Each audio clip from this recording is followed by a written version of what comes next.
Well, hello and welcome. My name is Mason Ingram, and I'm Vice President for Governance at Pact. On behalf of the entire DC working group of the Thinking and Working Politically Community of Practice, I'm excited to welcome you to this event titled Locally Led Approaches to Thinking and Working Politically. In recent years, the DC working group of the Community of Practice has sponsored many events highlighting the lessons and practices of donors and implementing partners related to TWP. Today, however, we're really excited to use this platform to spotlight, center, and learn from some of the amazing and inspiring practices of local organizations that are driving politically smart programming in their countries and regions. Before we move forward with our program, I want to cover just a couple of housekeeping items.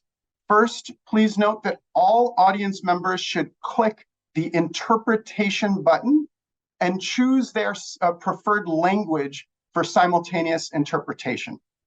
Second, you can submit questions through the Q&A function at the bottom of the screen. There will be time for questions during the panel discussion. When you're submitting questions, please give your name and organization. And third, I'll be giving short introductions to all of our speakers today, but full bios for those speakers will be dropped into the chat as they are introduced. Finally, I want to begin by acknowledging and thanking the organizations that have worked really hard to put on this event. That includes RTI International, who is generously hosting us today, and Adapt Consulting, who's co-led the organization and planning of this event. It also includes CARE, Creative Associates International, and Pact, who collaborated with local partners to develop case studies that will be available, that provide the basis for this event, and those case studies will be made available following the event. And on the topic of case studies, I'm pleased to provide a short public service announcement that the USAID Thinking and Working Politically case competition is now live. A link to the case competition webpage will be dropped in the chat, and the entire community is encouraged to submit cases before January 19th. So without further ado, I'm pleased to introduce Laura Pavlovic, who will provide opening remarks. Laura serves as the Senior Deputy Assistant Administrator for the brand new Bureau for Democracy, Human Rights, and Governance. And just as important for our purposes, Laura was an early and remains an ongoing champion of thinking and working politically and doing development differently. And Laura, we're really honored to have you open us up today. Thank you. Over to you. Thank you so much, Mason. And thank you, everybody. And thank you to the Community of Practice for having me this morning. I am really looking forward to the discussion of these case studies, which are absolutely fabulous and really get to the heart of the topic that we have on the agenda for this morning. To many of us, certainly in the new Democracy, Rights, and Governance Bureau, but broadly in the DRG community, today's themes of localization and thinking and working politically are inextricably linked. Our current worldwide context of democratic precarity has focused us not only on how we as a sector can more effectively take on global challenges, ranging from transnational corruption to authoritarian influence to information integrity.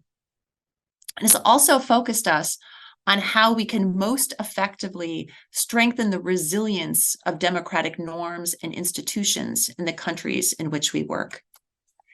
In order to be able to do that, we must understand much more deeply the contexts in which we work, why politics works the way it does in that context, and the local actors with the capacities and the interests to take forward meaningful change in those contexts. These are all questions that demand local expertise and local engagement. This is very much in line with the shift that we are seeing in the democracy, rights, and governance space more broadly, from a focus on the institutional attributes of democracy to a focus on the democratic practices and norms which will develop in ways that are also responsive to local context and to local needs. At the same time, and as the case studies that we'll be discussing today note, these windows of opportunity are often fleeting, and the networks that are needed to seize them evolve rapidly. So in order to effectively support locally led democratic development, the TWP toolkit of contextual and stakeholder analysis, feedback loops, and dynamic adaptation are essential. At the same time, in order to take forward these new approaches to local democratic development, our approach to local partnerships also needs to change. We can't continue to focus our local partnership efforts just on the provision of assistance resources.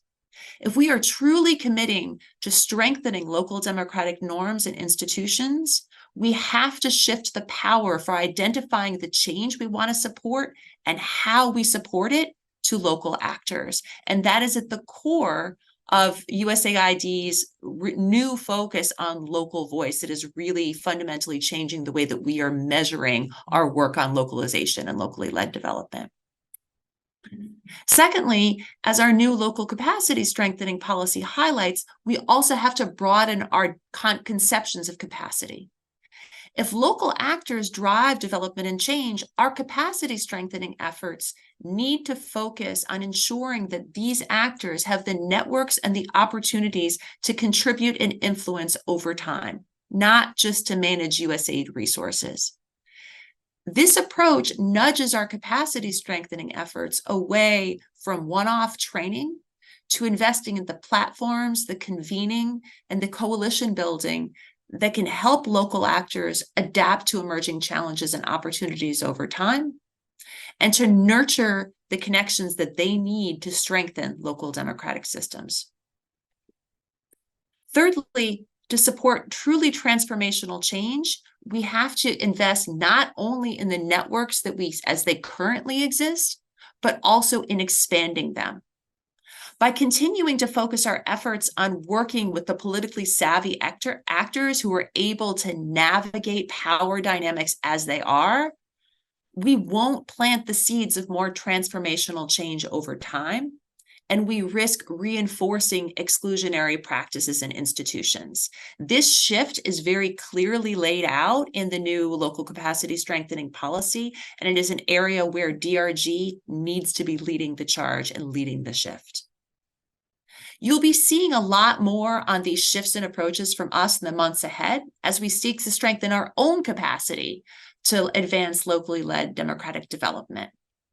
Whether that means integrating the use of participatory approaches throughout the design and implementation of DRG activities, or expanding our capacity development efforts from training to investing in peer-to-peer networks.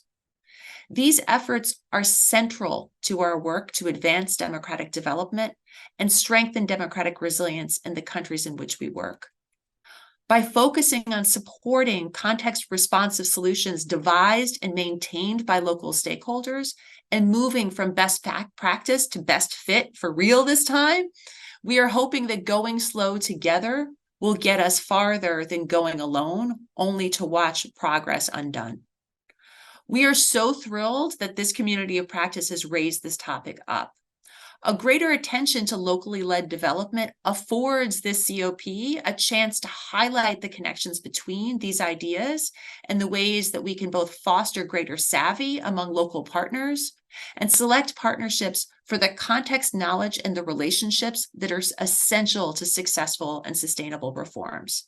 We're looking forward to engaging with you to advance these linkages in the years ahead and to hearing from you in the case competition that Mason's just announced and that we're really thrilled to be sponsoring this year. Thanks again so much. Thank you so much, Laura. So much to unpack there, but I think there's a lot of threads there that will come through with the rest of the event related to context-driven approaches. How do we really shift the power? And then, of course, I know there's a lot in this community that want to help USAID along the way and help champion this initiative. So thank you for that. I am now pleased to introduce two longtime members of the Thinking and Working Politically community of practice here in DC. Derek Brinkerhoff is a Distinguished Fellow Emeritus at RTI International, and Mark Cassidy is President and Chief Political Economist at Adapt Consulting. Many of us know them well and know that they are stalwarts of politically smart, context-driven programming. And both Derek and Mark will present on what it means to approach TWP using a localization lens. Derek and Mark, over to you. Thanks, Mason.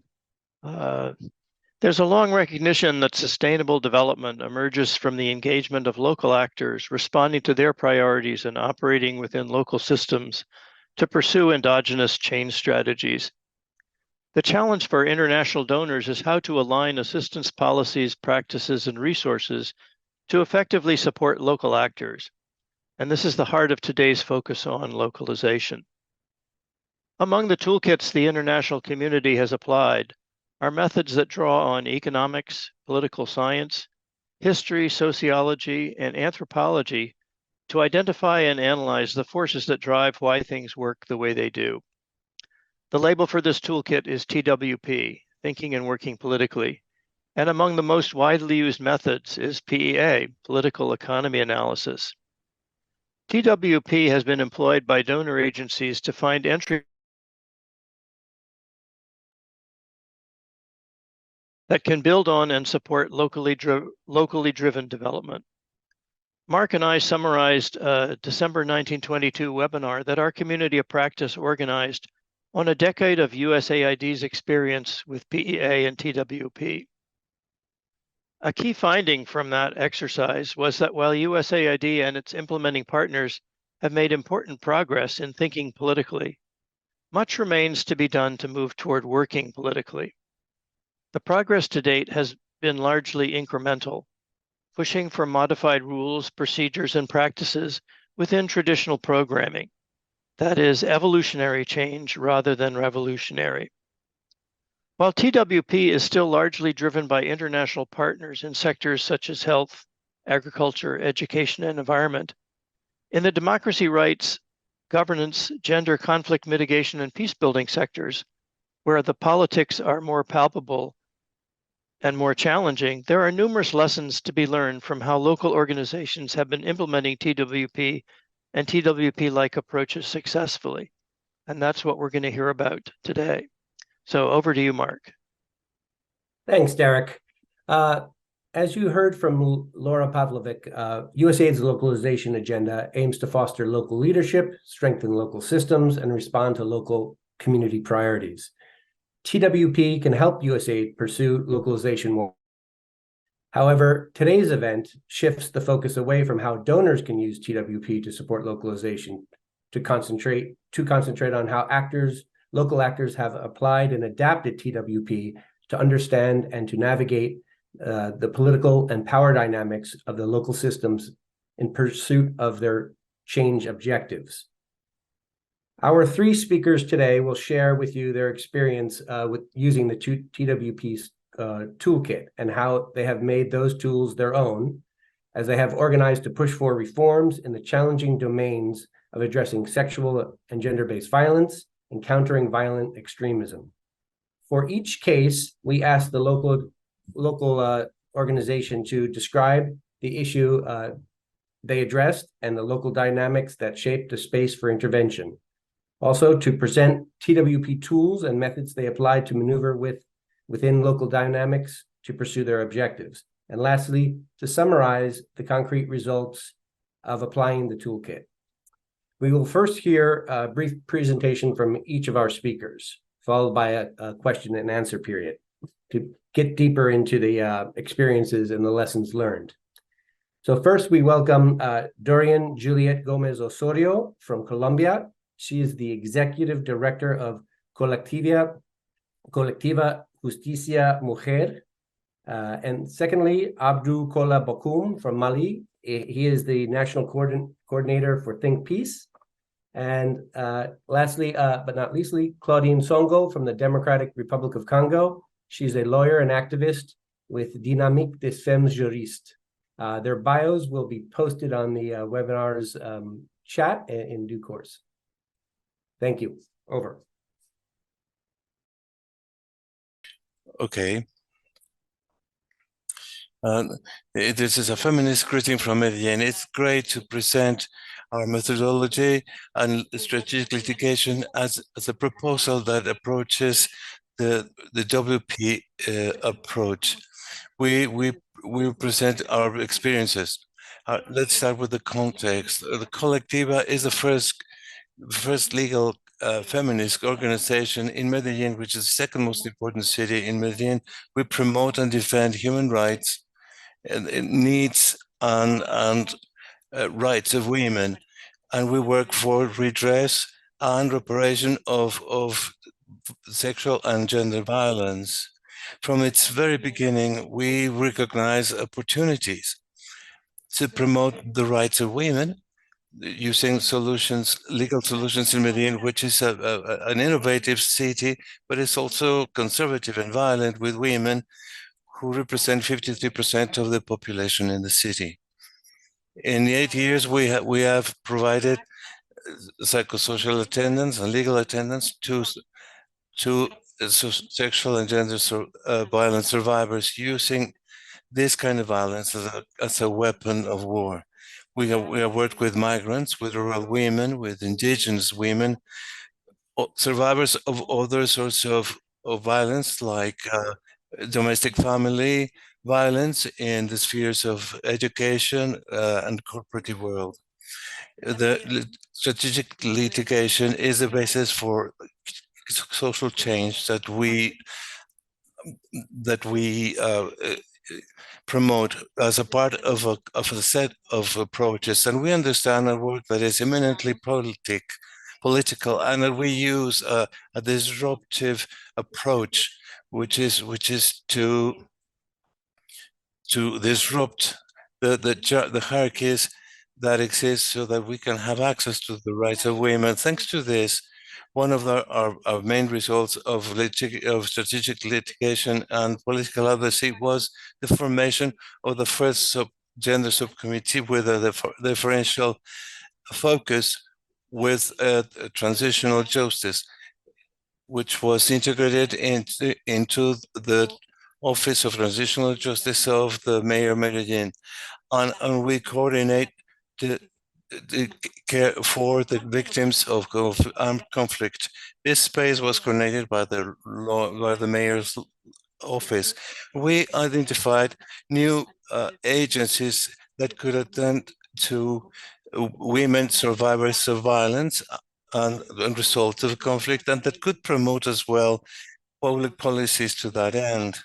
We designed a plan of strategic litigation so that we could work with the state entities so that we could attend to sexual and gender-based. We had four components. The first component was political advocacy, another a legal one, the other one a social mobilization, another psychosocial training.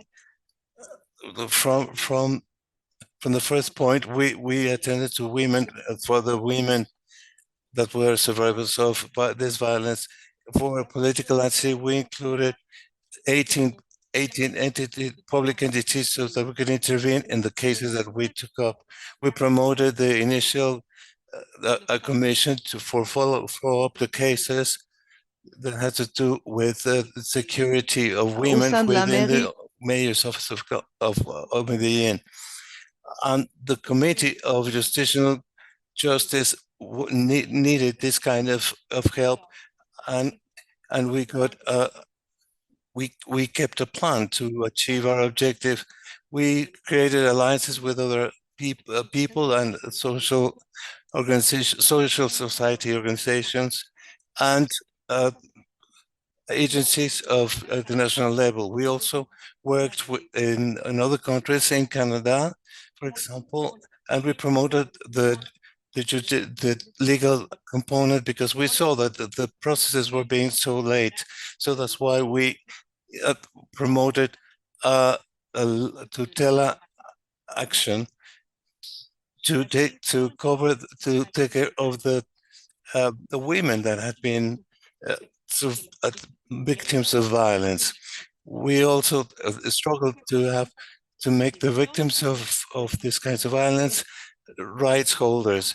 We also carried out through this, there was an input from in terms of communication mobilization. We carried out information actions, education actions, with press releases, demonstrations to press, to push for the gender subcommittee. We started two complementary strategies. One was to validations or validators or authenticators that act as bridges of the rights that we promote, and that took decision makers into public decision makers. The second one was to monitor through panels and internal groups, and the follow-up of indicators of progress.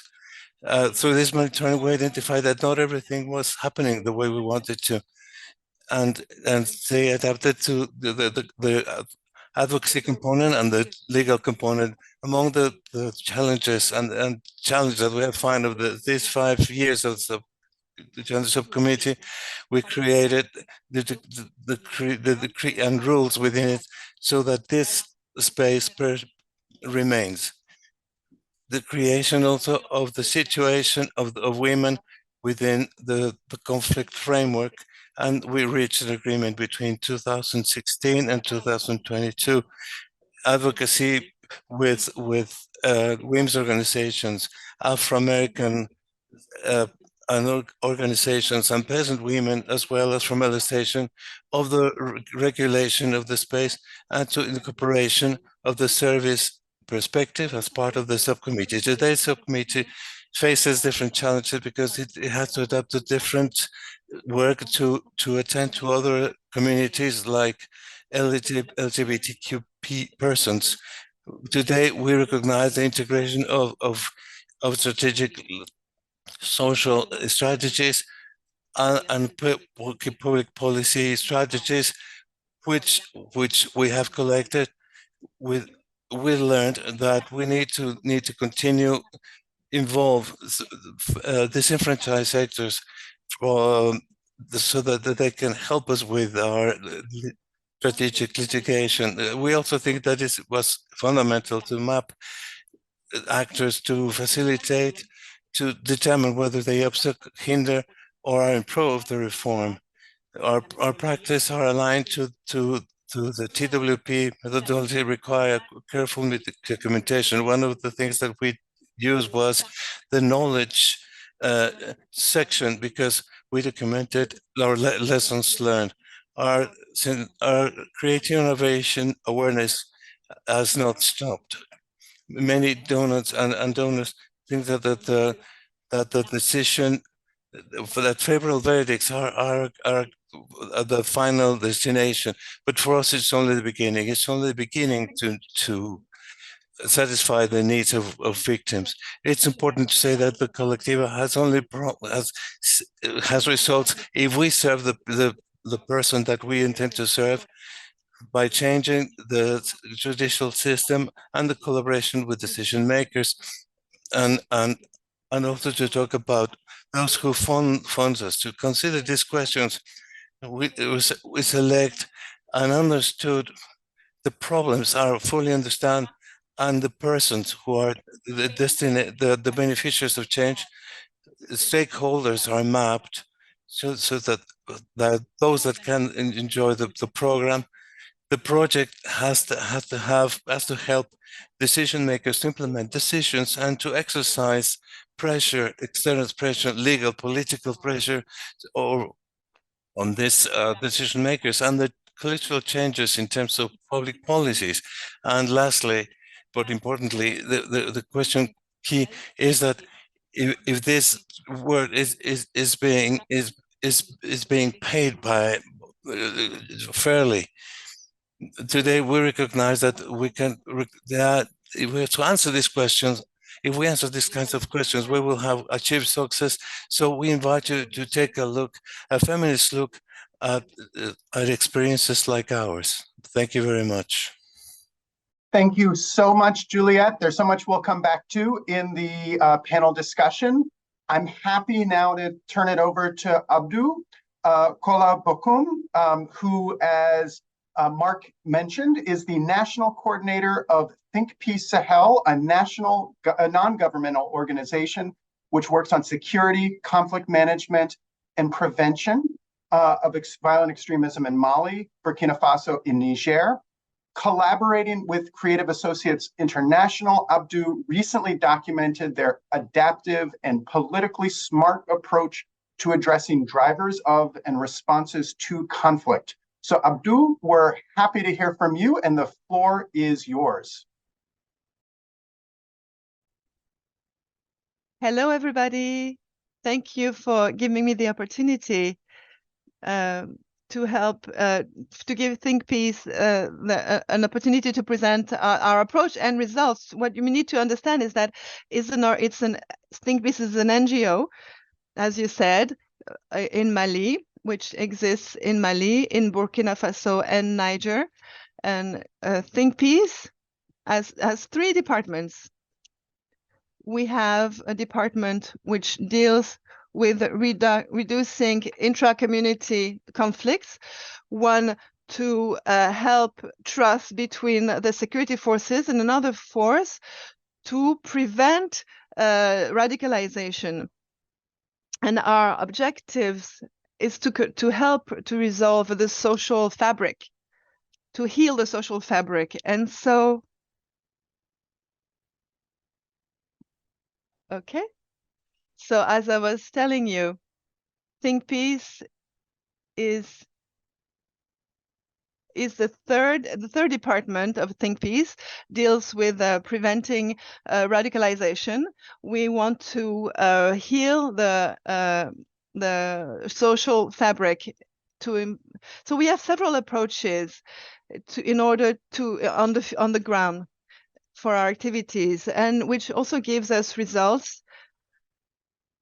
And we have an approach that consists in what we call sports for change. We use sports to bring about change, culture for change as well, and also education for change. And we also have an approach that consists in to involve the media to bring about change. So, and talking about this, Think Peace built a tool for the community to reach communities. Our approach at that level, we call it an intentional approach. Since our creation in 2015 as an association, and then becoming an NGO in 2019, we've set up an approach that we call the ME platform to gather the data and analyze the data within that are gathered by local observers. And these people are representatives within the communities, mostly young people and women within the tradition, so that they can have real information, real data from the ground in order to intervene about prevention, not only about violence, but also to resolve intra-community conflicts. And this platform is fed, as I was saying, mostly by young people and women that we set up in each locality. Right now we have 87 community networks, which are constituted by young people and women who give us information through teleoperators that we've set up. And these teleoperators gather the data coming from the ground. So we have analysts in the office that who analyze these data linked to really the reality on the ground, but also we do a triangulation with PECOS, the national center, which was set up by the CDAO. So we do a triangular analysis with that center, which is recognized by the state, because everything we do have to go through the mechanism that's set up by the government, but while staying in touch with the local strategy to have real results on the ground. So what we must understand at its level is that the process that we set up led us to certain results that we have, that we noticed after our intervention on the ground. Politically, there's a certain number of dispositions that the state was missing, but that we were able to set up thanks to our intervention, so that the solutions could be executed, and practical. And so we've elaborated a pre-project of a priority action that had to do with the Ministry of National Reconciliation, so that it would be realistic during this transition that's happening now, which is a pre-project that has to do with social cohesion and reconciliation. We've also set up a Dynamique, still within the public policy, to help the state get out of the crisis. What we've set up is a Dynamique to reduce intra-community conflicts, thanks to the youth and the women of Mali, to elaborate a new plan in 2025, the prevention policy. So Think Peace organized a lot of activities to be able to, including 396 activities, so that the communities can give not only their contributions to contribute to that political document elaborated by the state, but also to bring about the community contribution, so they can have this document can include the data and viewpoints of the community. And also talking about the terrorism, the financing the terrorism, we detected in this. We have a national center that takes care of financial information. We have enabled people within that center to be trained to detect how the terrorists receive the money, and how they can use it in the country. So we've used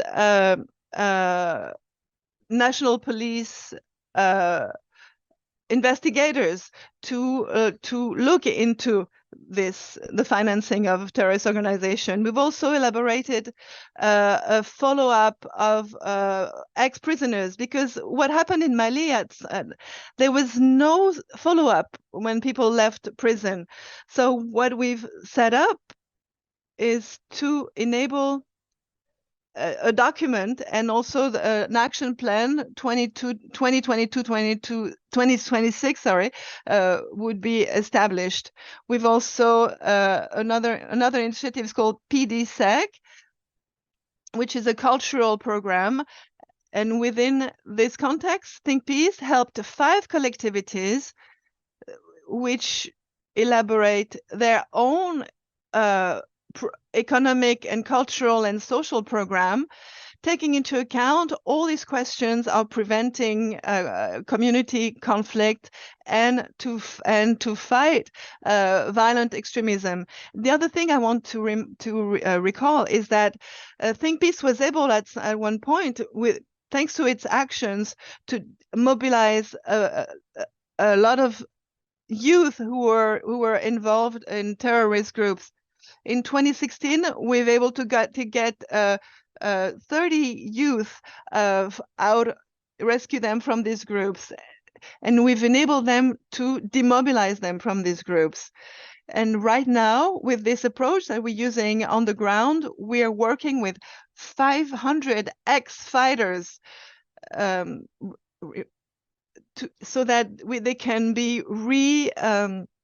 invested in the communities, and they will serve as models, as examples to help mobilize others and prevent the youth to fall within the ranks of the terrorist groups, and that are working hard at hiring the youth. What makes it really hard in our communities is that there's a strong economic need, which leads the youth to be easily taken by the extremist groups. And this we're countering this with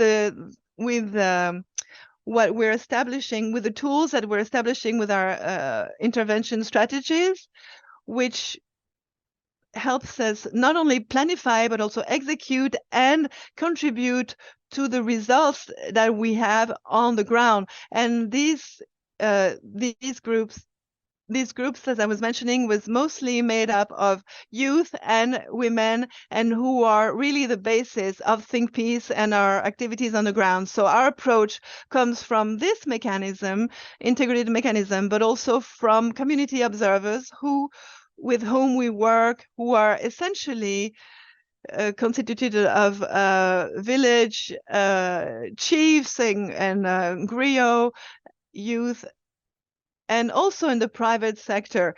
And to answer some of the questions that economical issues, we set up the communities that benefit from our actions. After our activities, we want them to organize money generating activities, and we help them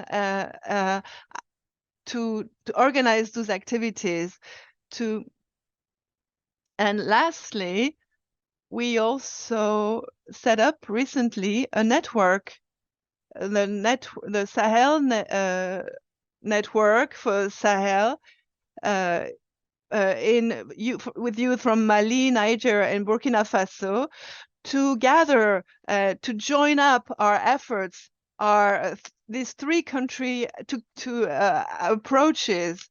And we've created this network very recently, and the goal is to do actions within the communities so this phenomenon can be stopped in all three countries. But because we say that this phenomenon of extremism, to fight it's not just for just one country. It's not up to one country.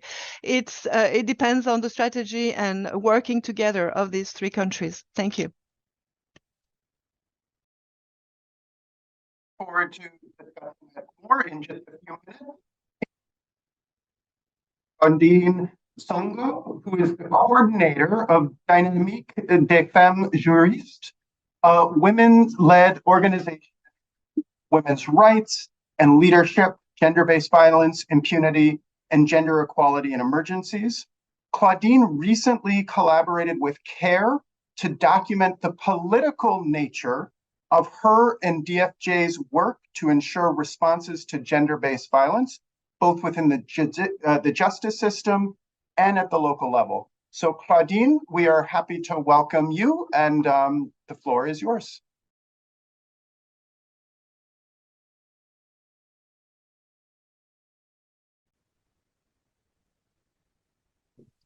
Thank you.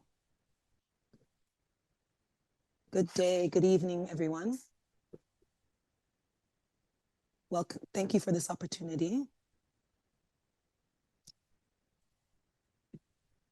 We are honored to share our experience in our work to offer justice in a context led by political sensibility and deeply in the communities, while the power structures are corrupt and fragile in our country.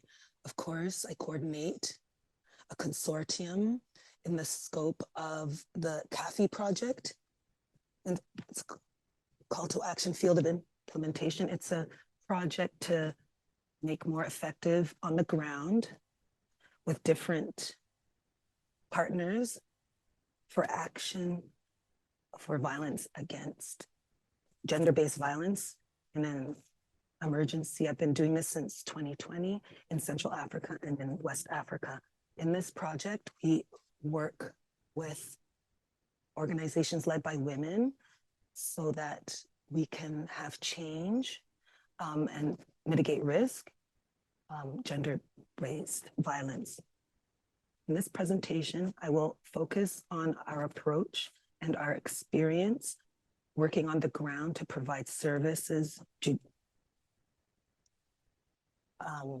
in DRC.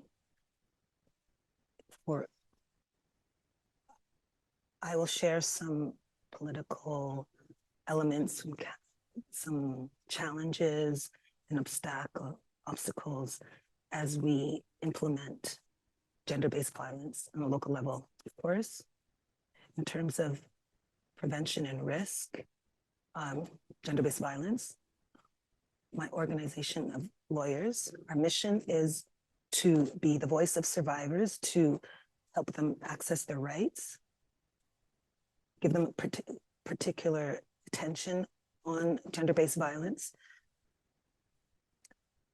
to raise awareness.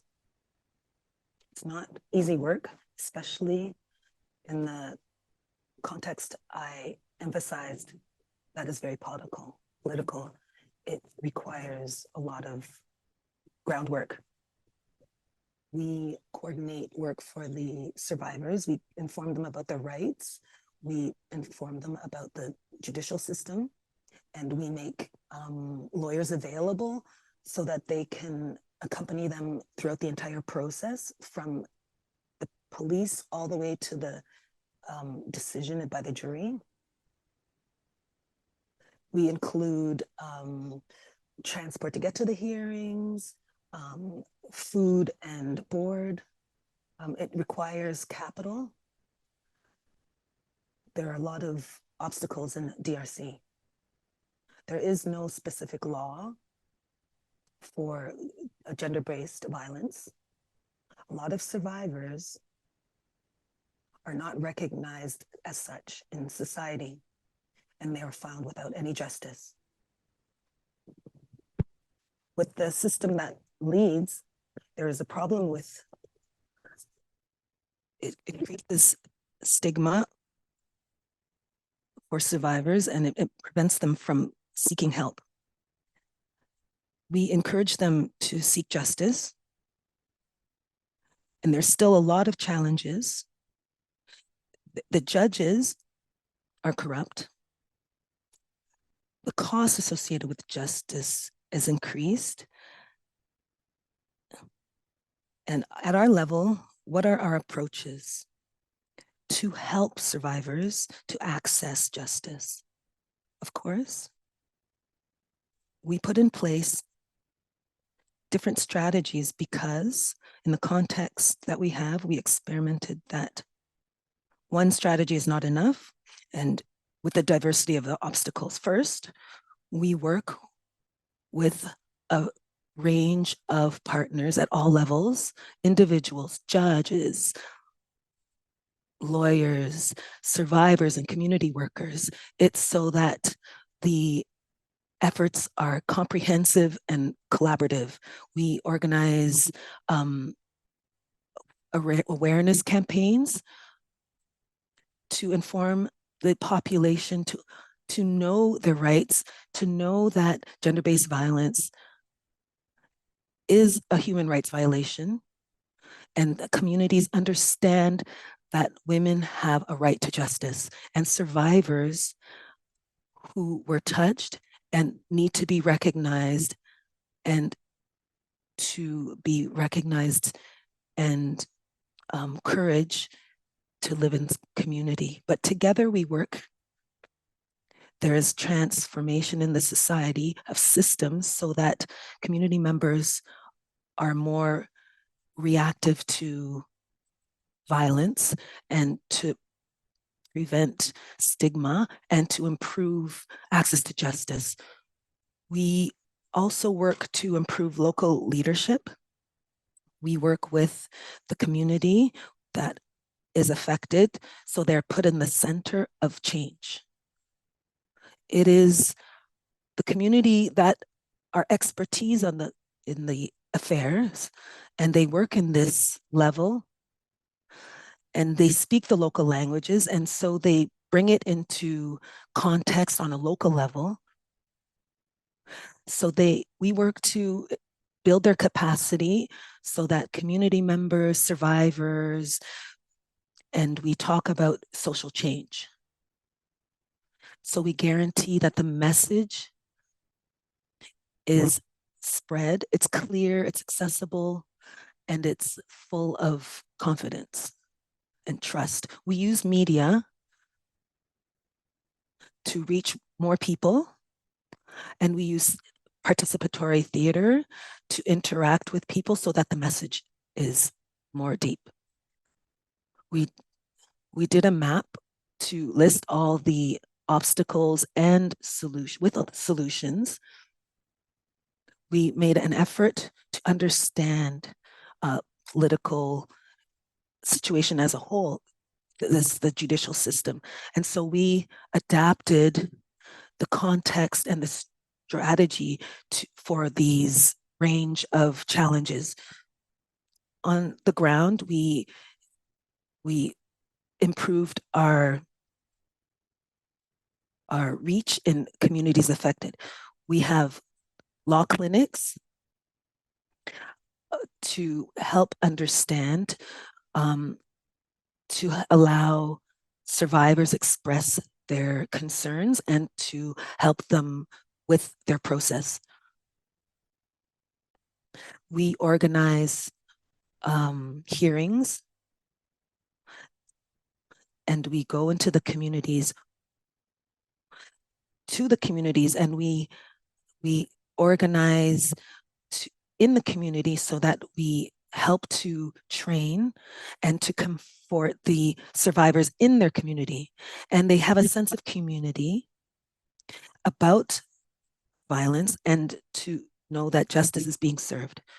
We organize actions to improve the judicial system and the laws in favor of to protect women.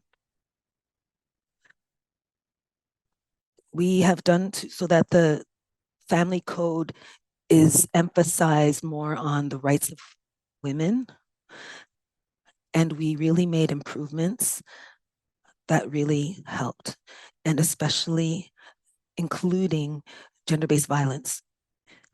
Without the result and without these several players, we wouldn't be able to do this work.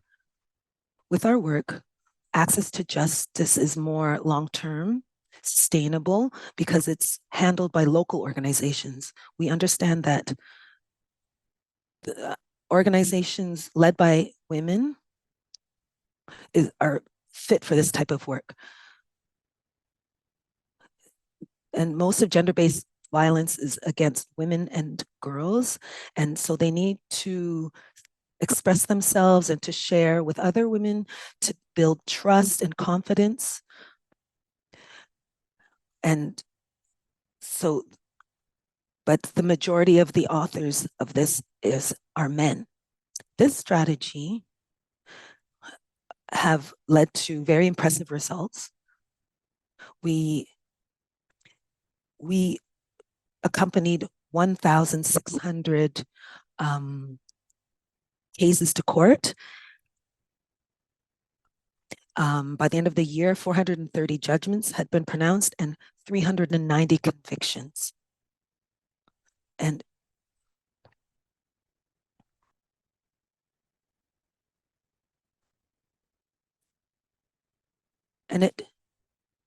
it helps the survivors. Justice for us is not a response, it's a prevention. Like I said, with access to justice, a lot of authors who thought about violence to think twice and to know that if you commit these acts, the law is in place. But there are risks. We have security, safety challenges, survivors, and there might be reprisals against survivors, politics where there's corruption. And so justice is often not served under corruption. And under this aspect, we, the magistrates, are conscious of the severity of this, but to be aware of this to serve justice. It could happen in a procedure that there's marital violence in front of magistrates. In a patriarchal society, they will ask questions. What did you do? What did you do for your husband to beat you? So as if the societal norms are very patriarchal. We're working in a political scope. We need a law in our context that is a very complicated job. So I have a few recommendations if I have some time. We need all the development actors to focus on access to justice. This is a very weak sector.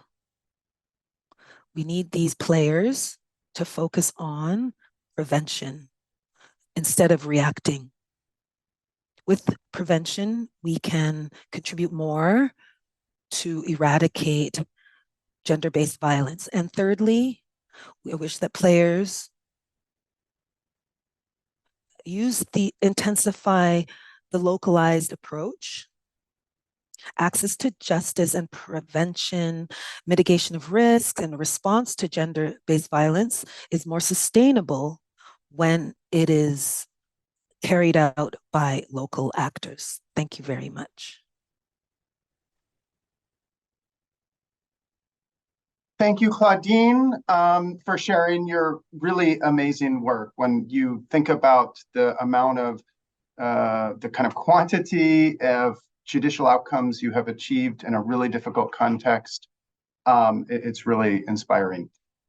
Let me invite all of the speakers, and first of all, thank you everybody who presented, but Claudine, Abdou, and Juliet, please come on camera so that we can start the roundtable portion of this discussion. And I want to first acknowledge Lisa McGregor, who so many of us know is Technical Director of Governance at RTI International, was originally scheduled to facilitate today's panel discussion and has worked so hard in helping to make this event possible today. She is listening online, but unfortunately, due to a last-minute conflict, is unable to facilitate this conversation. So that gives me the pleasure of being able to take us forward in this conversation.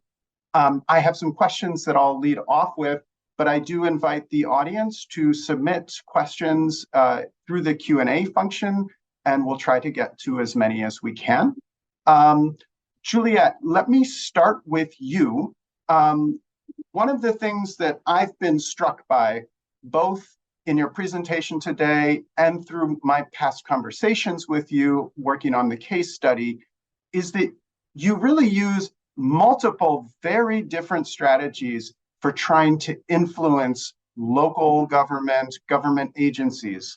On the one hand, you work very collaboratively with government agencies. You know these people, right? You have relationships with them trying to support their work and outcomes. And then, Juliet, on the other hand, you also employ very coercive, disruptive, to use, I think, a word you just used today, legal methods. You sue these same offices and agencies to get results. Can you take us through how do these approaches fit together?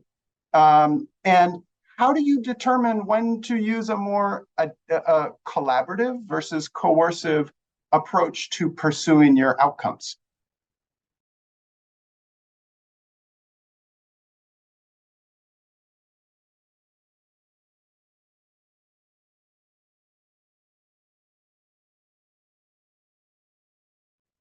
Thank you. Yes. Yes, we do collaborative work. We use more of or our decision to use either more collaborative or more offensive strategies depends on the situation. If we are in a context of absolute rights violations, the strategies are initially more to focus on exigibility than on advocacy. And we can say that what we do all the time is to read the context, to obtain a reading of the context and identify if the result we expect can be addressed with our strategic litigation strategy. And as intermediate indicators, we measure how much progress we're making and decide if the strategy has to be a little bit more offensive. In addition to reading the context and the use of progress indicators, what we always do is not only conduct a technical reading, but also a very strategic reading regarding what we want to achieve with our actions. That's it for the moment. That's great. Thank you. Abdou, if hopefully you're there, and I'd love to turn to you. I think it's really would be difficult to overstate how complex and dynamic the context in which you're working is. You talked about your, I think it's called the MAIN system, the integrated information analysis mechanism that you've established, which is very extensive, giving you a network of observatories at the community level. You've talked a little bit about this, but could you talk a little bit about what are the types of roles that you have within these observatories? What kind of specific information are they sharing with you? And how do you triangulate it, to use your word, as you validate the information?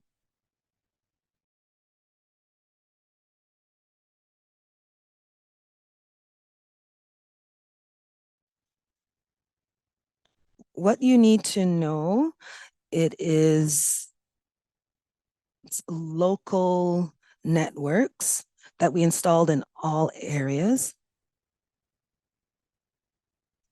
But before putting them in place, we built capacity with the women and with traditional leaders. Now we introduce teleoperators. They're agents on the phone that contact these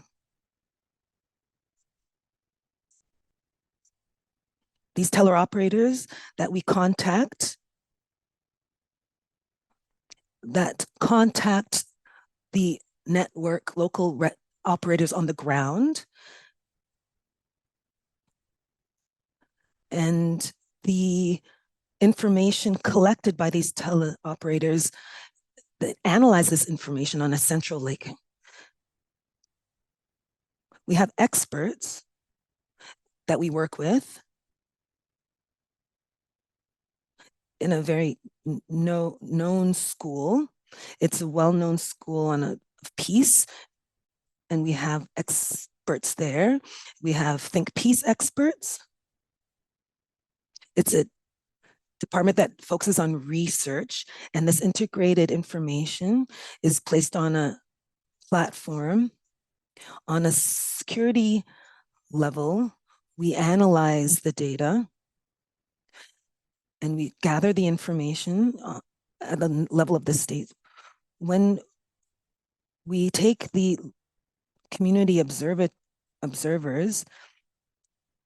they're legitimate. Like I said before, there's representatives, traditional leaders, there's griots, there's imam, priests, and representatives from women and children and the private sector. They are observers, and they are on a local level.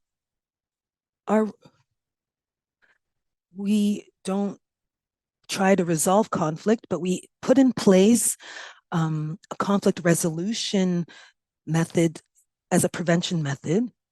And we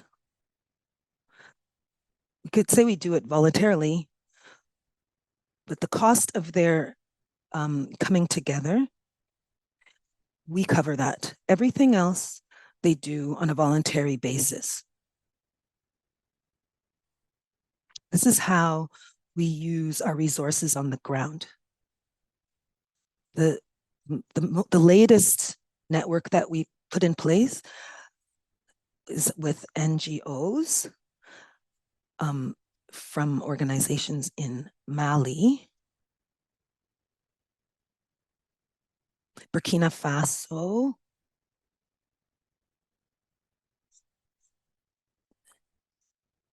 so this network uses NGO expertise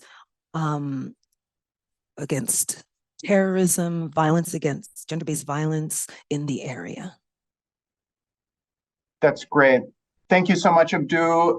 Let me turn it over to Claudine for a moment. You have spoken a lot about, so a couple of things that I note. You've achieved great results in terms of individual cases and convictions, but in your words, for your organization, justice equals prevention. This requires a transformation of society. This gets us to what Laura Pavlovic at the beginning was talking about, the importance of norms, attitudes, beliefs, I would add to that. And clearly you're doing a lot of work at different levels, community level, government institutions, to push for change. Can you take us inside what that looks like? How are you making those attitude, belief, norm changes, and how are you knowing if you're making progress or not?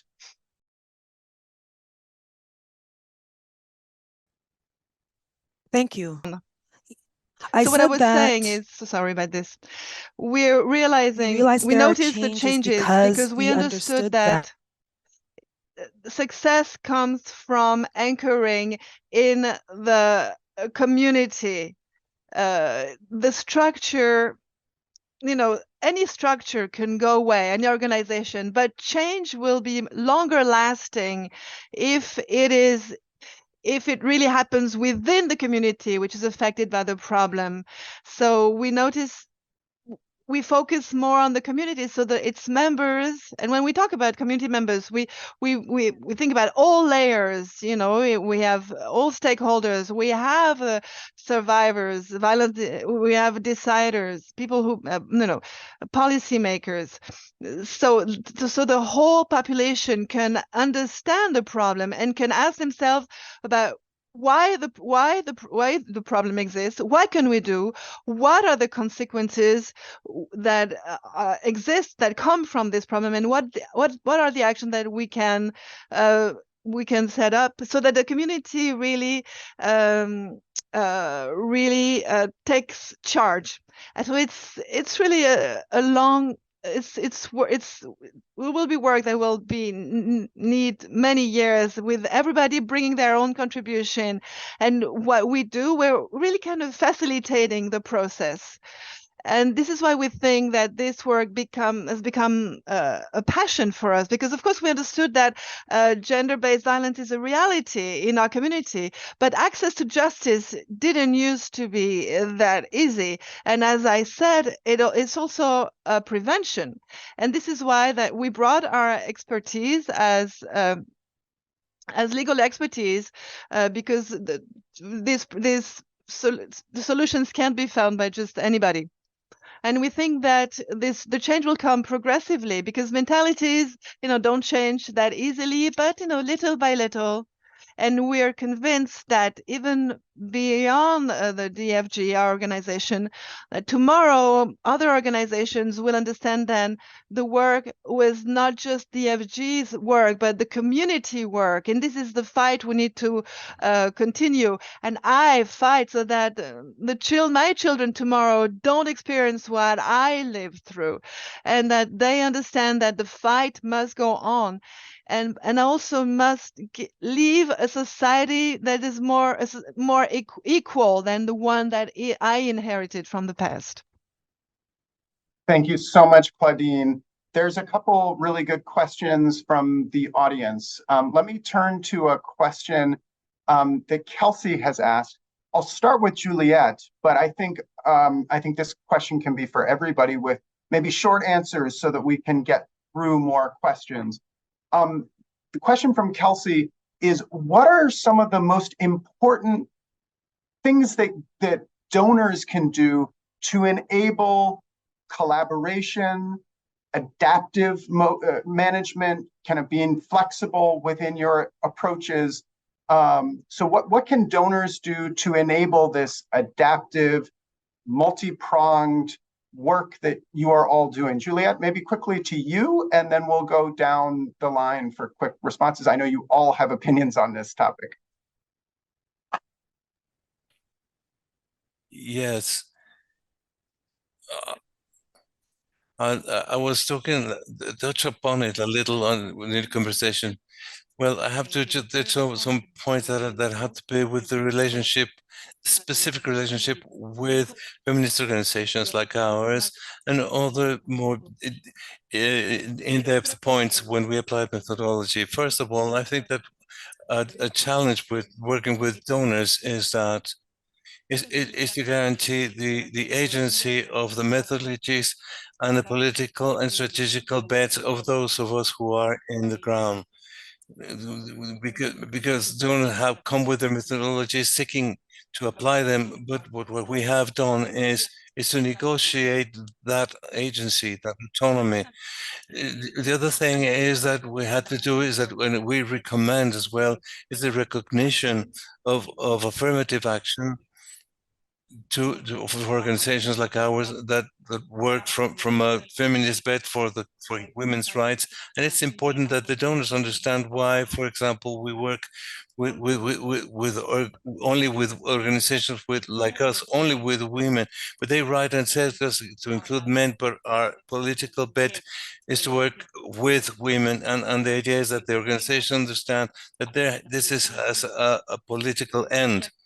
That additionally, we have another bet that is this way it's not fragmented, defending rights. We don't only defending the right not to be killed or not to be raped, but we have sexual and reproductive rights within which there's the right to abortion. And our donors that don't understand this and pretend that the agenda is divided. And something important is that it's good to understand that there has to be some percentages so the organizations like ours can strengthen from the organizational point of view.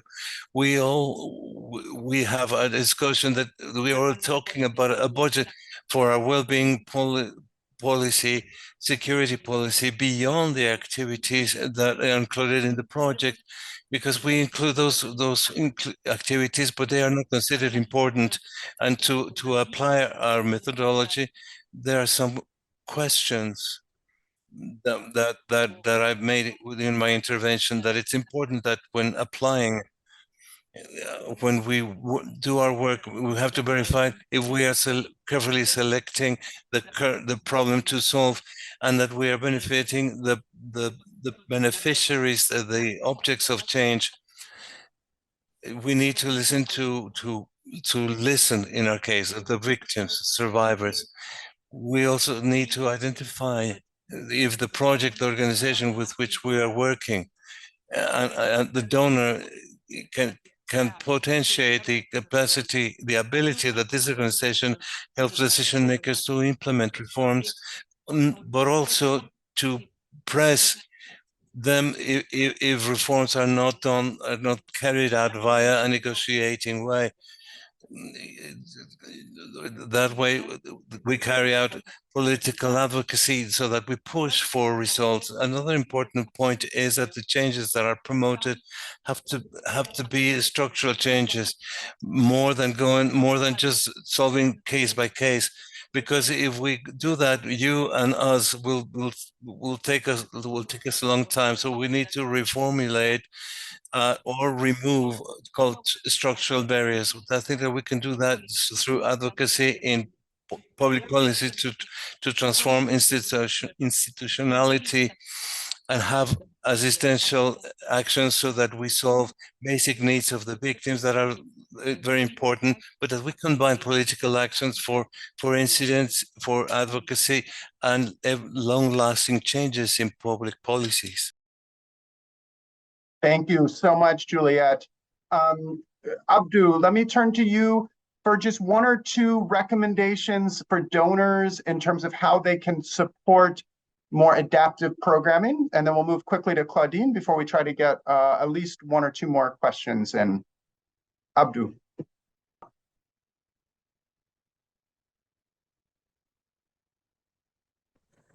Thank you. This question is very interesting and important. It's important to express on the level of our donors.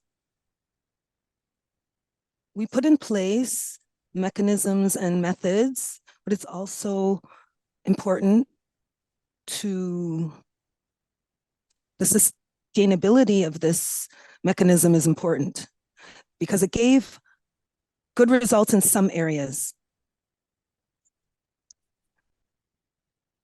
The application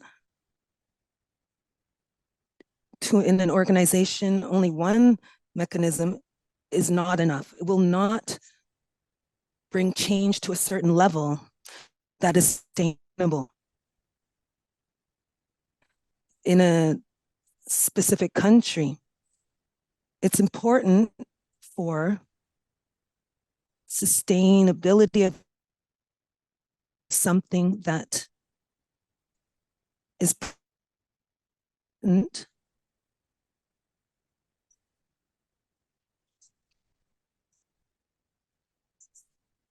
The local intervention needs a local strategy. And we were able to do it within our mechanism on our platform. We could implement this mechanism on a national level and even Think Peace Sahel in Mali. We're able to replicate this in Mali and Burkina Faso. These issues requires a intervention from all players. As a coordinator for Think Peace, to allow a certain level of implication and implementation of our strategy in these different countries that we require. Another thing is we put in place policies and strategies in Mali in terms of prevention of extreme violence and how to implement action. It's good to make policies. The documents are important, but they must be followed up by action plans. And these action plans need application financially so that we can bring the change that we need. So it requires, on a certain level, donors, but also our local strategies and the ones that we expanded on a local level, on a national level, and especially on an international level. That's great, Abdou. Thank you so much.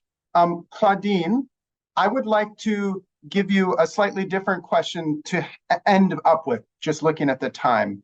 One thing that Laura Pavlovic at the beginning talked about was the importance of networks. I know that you are play a leadership role within multiple networks in the DRC. I'd love just a very specific question on what is the role of networks in supporting the kind of very sensitive, politically informed work that you're doing in the DRC? Thank you for this question. So networking, synergy is very central to our work because everything that we've achieved, it's difficult to to find the will to act according to the law, respecting the law within the judicial legal institutions, for instance, or at the level of the parliament, to have a law which is more favorable, that can prevent gender-based violence. And this is why that, thanks to networking, we realize that we're stronger together. Because thanks to networking, we build different strategies to put pressure, to build the pressure so that change can happen, so that access to justice can be possible. Not just access to justice, but access to a justice that is fair and equitable, because power is often corrupted. The legal actors are not well paid. So often they're so so that's why it's difficult to achieve the pressure that we want. I can give you a little example. For example, when a law is being reviewed, since our country has been taken hostage by the political party, we can try to work with the Ministry of Justice, because we think, on the Minister of Justice, because we think it's the person who's in charge of sorting out legal issues. But you can see that it's not the minister that has the last decision. Instead, it's the political party.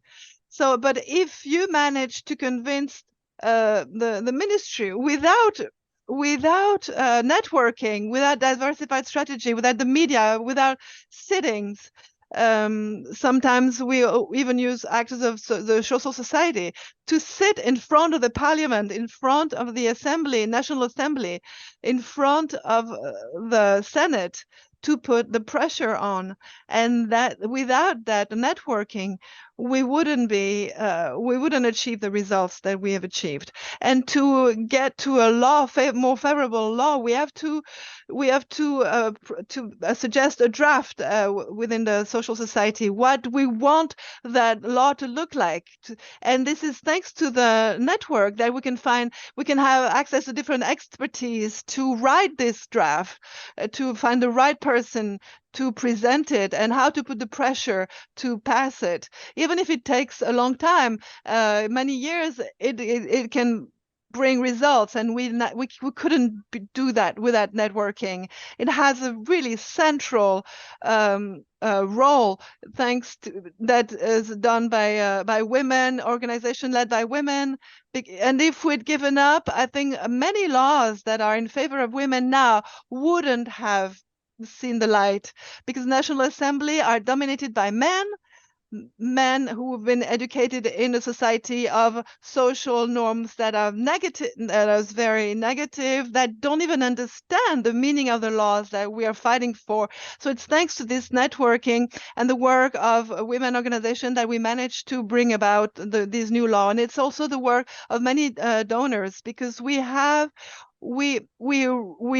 recognize the support of international organizations, the United Nations agencies in our country, to support the work and assist the work we're doing, as in lobbying, financially, and technically as well. Thank you so much.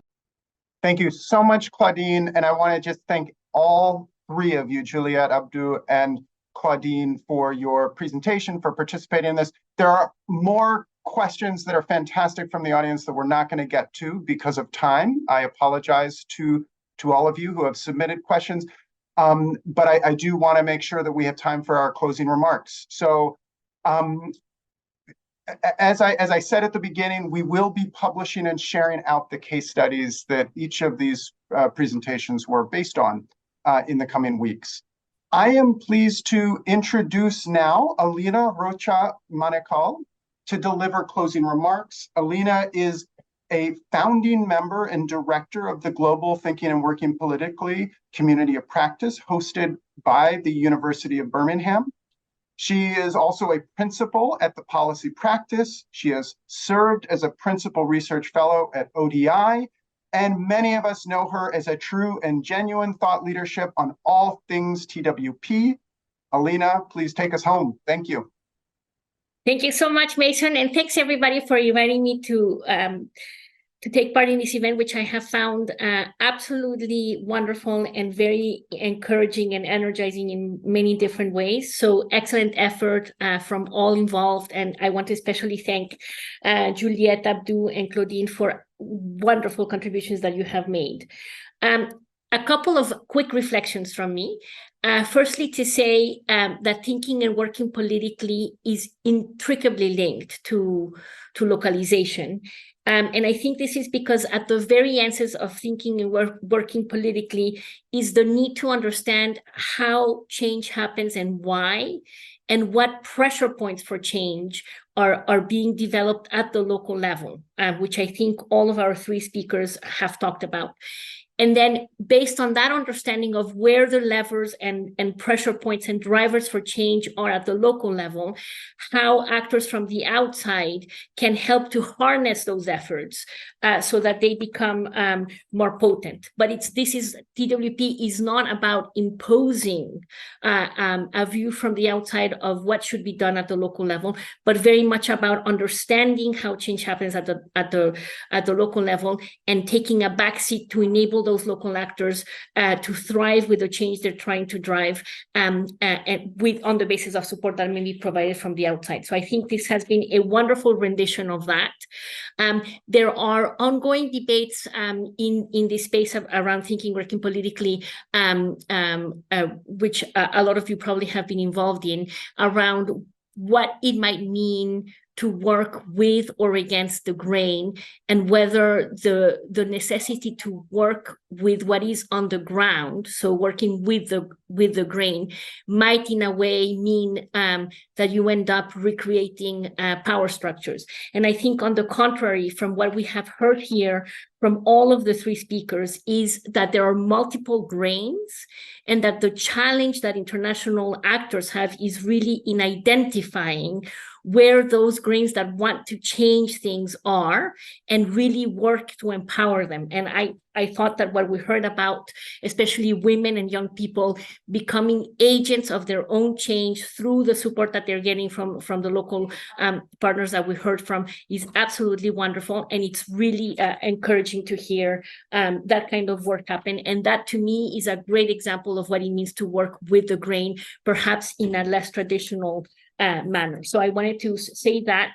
And I also wanted to say that I very much take to heart the different perspectives that Juliet, Abdou, and Claudine shared about how actors from the outside can better support or support more effectively the work that they're doing. And, I'm not going to repeat everything I heard, but there are a few things that really caught my attention, especially from what Juliet was saying. There's an absolute need for donors to understand the much more organic ways that perhaps local actors have in terms of how they envisage how change happens, and the connections that they make across what otherwise become siloed areas of work for donors. So from a women's empowerment perspective, this is about reproductive health. It's about women at the negotiating table. It's about all sorts of things that from the local perspective are very seamlessly integrated, but from a donor perspective might not be. And so I thought that was really important. And I also think what we heard from all three of the speakers is this real need to continue to support the kind of brokering and facilitation role that local organizations can play to empower communities to come together across local divides towards collective action. So those are my quick comments. Thank you so much, Mason and others, for this really great event. And thank you for giving voice to how thinking and working politically is done on a regular basis by people on the ground. Thanks. Thank you so much, Alina, for bringing those threads together. I want to thank the organizers of this event, which includes RTI International for hosting, Adapt Consulting for helping to co-lead the production of this, CARE, Creative Associates, and Pact for working with our local partners on the case studies. Most importantly, again, thank you, Juliet, Abdou, and Claudine. As I mentioned earlier, the case studies are forthcoming. A recording of this event will come out soon. do the case study competition, and we look forward to continuing this conversation. Thank you all.